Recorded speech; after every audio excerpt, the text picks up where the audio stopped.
পৃথিবীর মধ্যে কোন যুবক জিনা করে কোন যুবতী যদি জিনা করে, শাস্তির বিধান হলো তার গায়ের মধ্যে 100 ডুরা মারতে হবে।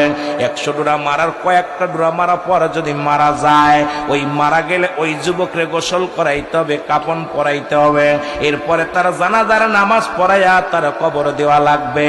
এই বাকি যে অংশগুলো থাকবো, এ মুসলমানরা মুদপুরের বাজানরা শোনো, বাকি যে বেতের আঘাতগুলো থাকবে, এই কবর দেওয়া পর তার বেতের আঘাতগুলো তার কবরের উপর মারতে হবে। এটা হলো ইসলামের বিধান। ইসলামের বিধান শুনে নাও। এখন অবিবাহিত যুবক অবিবাহিত যুবতী যদি জিনা করে ফেলে, এর শাস্তির বিধান হলো এটা। এখন যদি কোনো বিবাহিত পুরুষ জিনা করে, যদি বিবাহিত নারী জিনা করে, অনেক মারা দেখলাম, আলোচনা শোনো মা, শুই না লাও।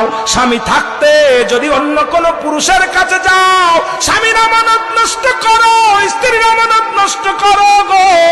ও মা বোনেরা শুই না নাও। যদি কোনো বিবাহিত নারী বিবাহিত পুরুষ জিনা করে, সর্বপ্রথম তারে দরিয়া মাটি খুঁড়তে হবে, নাভি পর্যন্ত পুঁততে হবে, কোন জায়গা আছে বুক পর্যন্ত মাটির ভিতর পুঁততে হবে।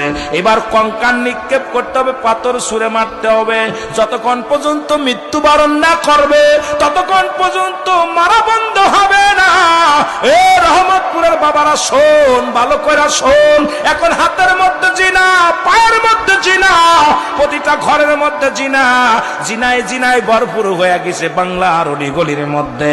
বড় কষ্ট হয়, বড় কষ্ট হয় এই কথাগুলো বললে। সব বক্তা উচিত কথা বলবে না, সব বক্তায় আলোচনা করতে যাই এই কথাগুলো বলবে না, কারণ দাওয়াত বন্ধ হয়ে যাবে। আজকে মুসলমান শুনে নাও, আমি আপনাদেরকে বইলা যাই, যখন ওই ব্যক্তি মৃত্যুবরণ করবে, ওরা মাটি খুঁড়ে উঠাইতে হবে, মাটি খুঁড়ে উঠাইয়া এই দিবালয়ে মানুষের সামনে কুকুর শিয়াল দিয়ে লাশটা খাওয়াইয়া দিতে হবে।